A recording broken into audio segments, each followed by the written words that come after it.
Stick with me, because this story is one of the most intense and mysterious prophecies in the Bible. The story of the two witnesses comes straight from the book of Revelation, chapter 11.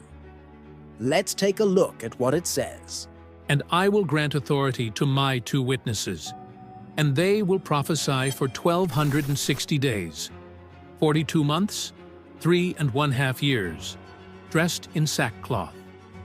These witnesses are the two olive trees and the two lampstands which stand before the Lord of the earth. And if anyone wants to harm them, fire comes out of their mouth and devours their enemies. So if anyone wants to harm them, he must be killed in this way. Revelation chapter 11, verse 3 to 5. What you're about to hear could be the most shocking prophecy in the Bible. And as we go deeper, the mystery of the two witnesses only grows more intense. At the beginning of the church age, John on Patmos is the prophet. At the end, there will be two witnesses who will prophesy in the city of Jerusalem. There is a sense of impending disaster in the spectacular appearance of these two.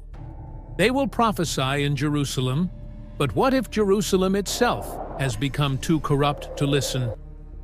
Between the sixth and seventh trumpets, attention is focused on the human channels through which the divine revelations are communicated. This introduces two more interesting characters of Revelation, the two witnesses.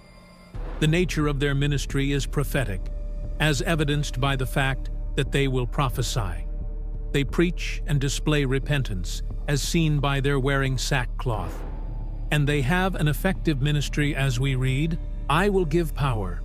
The two witnesses indeed served with power. Such power, in fact, that they can witness for over 1,000 days despite the world's resistance. And if anyone wants to harm them, fire proceeds from their mouth and devours their enemies. This is only the beginning. Wait until you see what else they can do. Fire from their mouths? Could their mission be one of the most dramatic moments in the entire Bible? It does not sound like just self-defense, it sounds like divine judgment.